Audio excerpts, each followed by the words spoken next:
Hi, I'm Diane Davidson, and welcome back to Good Deeds Real Estate with a Mission.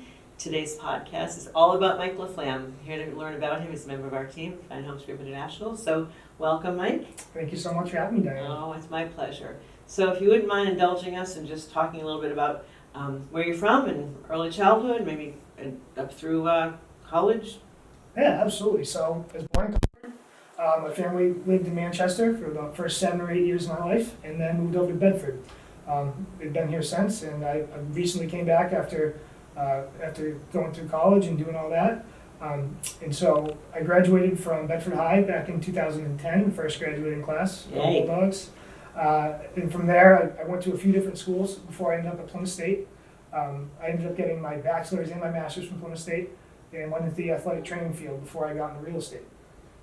Great. And you say before, but you're still a little bit involved in athletics, yes? Yes, I am. Yes, I coach baseball at Plymouth State. I've been an assistant coach up there for 6 years, and before that, I was coaching youth baseball here in town, doing JV baseball right after I graduated high school, and then doing the Legion program for about 4 or 5 years after that. Working with high school age kids, playing some competitive summer ball.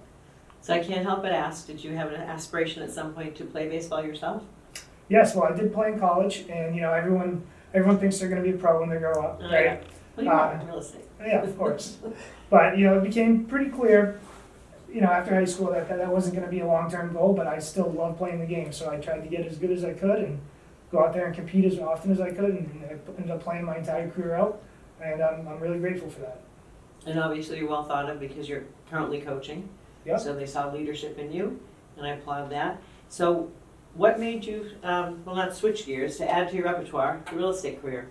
Yeah, so I was doing athletic training, like I said, before I got into real estate, and I really enjoyed the industry. It's all about people, similar to real estate, actually. It's building relationships and building rapport with your patients, and trying to service them rather than servicing yourself. If you know what I mean.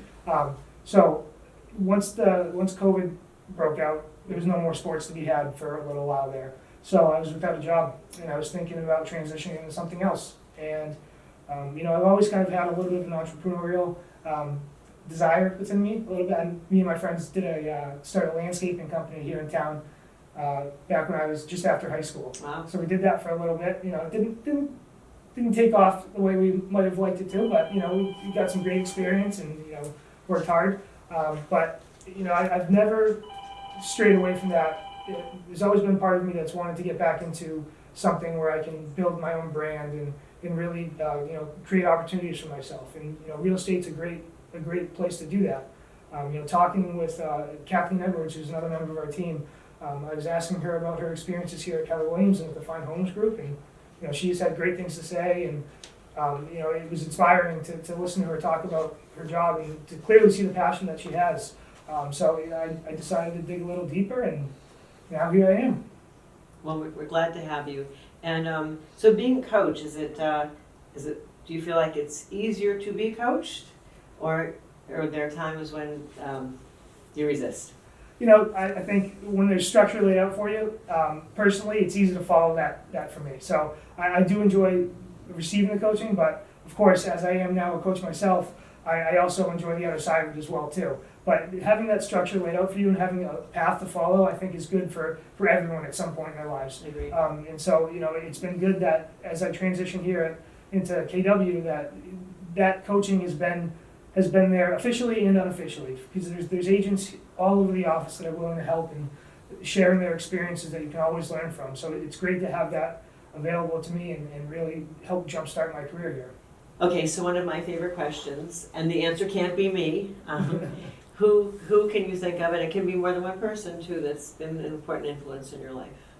Yeah, well, I think there's been a lot of influences in my life. Obviously, starting with my parents, right? They raised me and they helped craft me into the person I am today. And there's been coaches all along the way, not even just baseball, but I also played a few other sports as well. So I've had some really key figures in my life that have helped me, develop the ideas and the work ethic that I have today. Specifically, one person that comes to mind is who I consider my coaching mentor is a guy named Ken Connery. He's a successful coach in his own right. He coached at UMass Lowell for close to 20 years, and he's now been coaching high school baseball for the last 20 years. And, you know, his journey through coaching is inspiring to me because so when he started out, he got drafted by the Indians and then went and played professional baseball for a year. And after that, transitioned directly into coaching.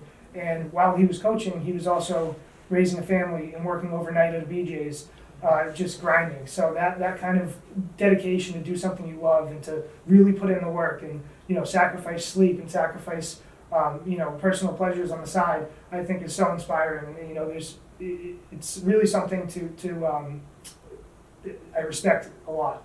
You know, that ability to really just put your nose down and just grind.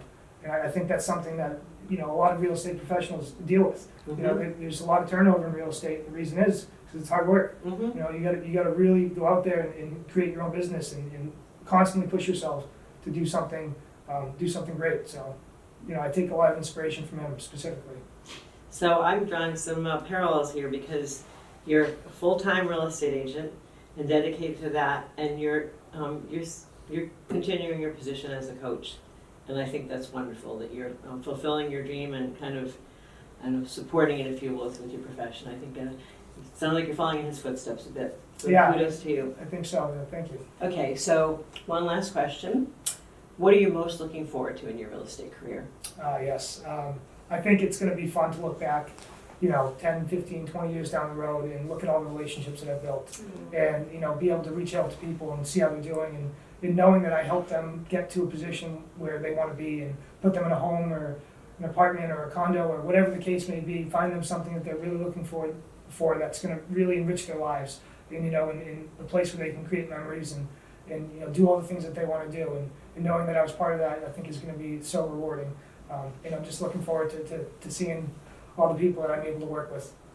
Well, you're absolutely right, it is rewarding, and I can tell you that some of my closest friends are people I met through the process of helping them buy or sell homes, because you really do, you get under each other's skin. So I look forward to seeing those, you create those stories too, and watching you make those memories for yourself. So that's it for our podcast today. Thank you, Mike. Thank you. Please subscribe to YouTube and follow us wherever you listen to your podcasts.